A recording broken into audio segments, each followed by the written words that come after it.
These scientists who are out there looking at the data and replicating what they did through the scientific method was saying, there is a competing theory out here. You remember early in this video, one of these videos, I talked about a signed document by over 600 scientists that were saying we don't all believe that evolution is how we got here, and that there is scientific evidence that are pointing us in other directions. And so they were the ones that were pushing based on the information that they were finding in the scientific community. They were the ones pushing intelligent design to be taught in schools as a competing theory. But when they were fighting against intelligent design, they made it about the church trying to get Genesis taught in schools. And it was disingenuous. They were not telling the truth, but they used the lie in order to get the answers they wanted. And I remember when Georgia made the decision that they would be an evolution-only state. And I will tell you this, I was teaching history at a divinity school around this time, and was asked to teach a course on world history. And it was the earlier part of world history. Well, anybody who has taught world history or has taken a world history course and you get the book, chapter 1 is evolution. And so when I got there, I was told, there's a lot of pastors in the class, a lot of people who work in churches, and they're going to be preachers, and so they don't know why they got to take math and science and all that kind of stuff. And he said, but if we're going to be an accredited university, you got to teach all that stuff too. So make the class relevant. So got there first week, opened up the book to chapter 1. I didn't pick the book, they gave me the book. I opened the book to chapter 1 and I taught chapter 1. Chapter 1 was evolution. Within a week, I got a call from the president of the college and the dean of the education area, and they asked me, hey, did you teach evolution in class? And I said, yes, I did. And they said, why? I said, because it's chapter 1. It was chapter 1 in the book that you gave me. So when I got there, I had to have a meeting. They had to go in and kind of talk about, listen, this is what we believe, reassert what the school believed. But the education director said something to me. He said, I told you to make this class relevant, and that's exactly what you did. So after they made their talks on this is what we have to reaffirm, this is what we believe, they left. I posed the question, what was I supposed to do? It's chapter 1. And I was told every professor before me skipped chapter 1. And I told them I would not skip chapter 1 because Georgia is a evolution only state. They're only going to teach evolution. Your children who are going to your churches every single Sunday are going to school and being told that God does not exist and that we came from some cosmic accident through Big Bang and evolution, evolving from single cell organisms, eventually evolving from apes. And when they come and ask you that question, what are you going to say? You can't just stick your heads in the sand and simply say, well, we don't believe that. It's our faith. You've got to be able to address these issues because they are being told that science proves it. And when we just simply say we don't believe it and they're being told that we know it with some certainty through science, who do you think they're going to believe? They're going to believe science. So I'm trying to arm you with the science. This is what they're being taught. Now, what are you going to do with it? Now, these at the time that I'm having this class, it predated what I know about the scientific community now and what we know relative to this stuff. But I have always had struggles and challenges, even before I knew the things I know now, when it comes to all of this evidence we're finding out in science now. Even before then, I remember writing when I was in college that if we invested as much energy and effort in trying to prove creation as we do trying to prove evolution, when evolutionary theorists worth their salt will tell you that there are millions of year gaps in the evolutionary story, millions of years of gaps in the evolutionary story. And one evolutionary scientist said, and the only way we fill the gaps is through faith. We believe that one day we're going to find those missing links that bridge the gaps from what we know out of the archaeological record.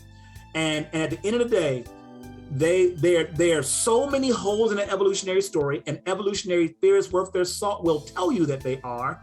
That's why it's called an evolutionary theory. It is the theory of evolution, not a scientific fact, but a scientific theory, and they're trying to back it up with evidence. And so here scientists are now pushing this other narrative that they're finding in science. Darwin said, and you heard this in one of the earlier videos, that if it's called irreducible complexity, for those of you who were not here, or if you don't remember the term, write it down, irreducible complexity.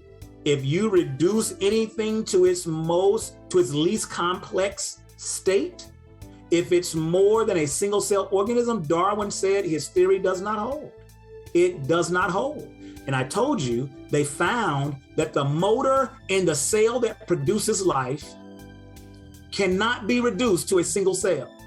And so I said this before, I believe God allowed man to set the rules. We know what we know through science. If you can prove it scientifically, then that's what it is. And I believe God said, you sure you ready? You ready? And when man said, yep, science is the answer, God said, okay. And now he's proving himself through science. And people who set the rules now don't want to play by the rules they set. And so I challenge us to continue to dig in, because I really believe that these messages, these lessons are going to help you when you're talking to individuals who think through certainty that they can prove that the creation through science, and you can show them there's more evidence to prove creation than it is to prove evolution. Far more evidence to prove creation than to prove evolution. So, all right, so let's make this transition. So analyzing Jesus, Craig Evans, who is a historian, he points out that Jesus' contemporaries, people that were around in the time of Jesus, people who liked him, people who were indifferent about him, and people who were opposed to him. Watch this. All of them acknowledged that Jesus did extraordinary things. Those who liked him, those who were indifferent, I could care less, or those who were opposed to him, all said that he did extraordinary things. I read John 2:23 and John 10, verses 24 and 25 already, but here's Matthew 12:24. But when the Pharisees heard this, they said, it is only by Beelzebub, the prince of demons, that this fellow drives out demons. They're talking about Jesus. That Jesus is healing the sick and he's driving out demons. And they said, the Pharisees said that the only way he's doing this is by the power of the prince of the demons. And Jesus looked at them, and you can read this story in Matthew. He said, a house divided against itself will not stand. Why in the world would the demon, the prince of demons, cast himself out?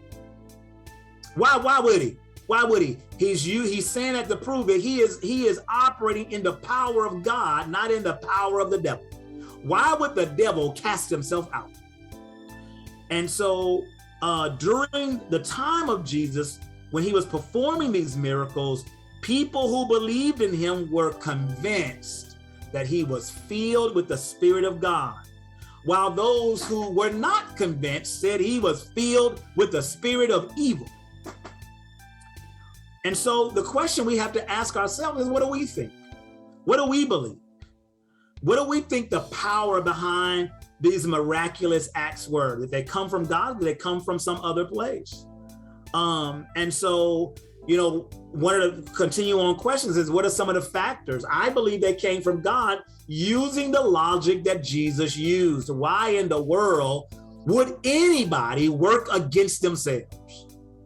Why would God work against himself? Why would the enemy work against himself? That because the things that Jesus was doing were good, then it had to come from a good place. Matthew 9:4-6, knowing their thoughts, Jesus said, why do you entertain evil thoughts in your heart? Which is easier to say? So Jesus had told a man to take up his mat and walk, and they were angry at him because like, what do you mean? You don't have the power to heal. He says, what do you think is easier to say? Because he told him your sins are forgiven, and they were angry. They said that was blasphemous. He says, what is it easier to say? Your sins are forgiven, or to say, get up and walk? But I want you to know that the Son of Man has authority on earth to forgive sins. And for that reason, he said to the paralyzed man, get up, take up your mat, and go home.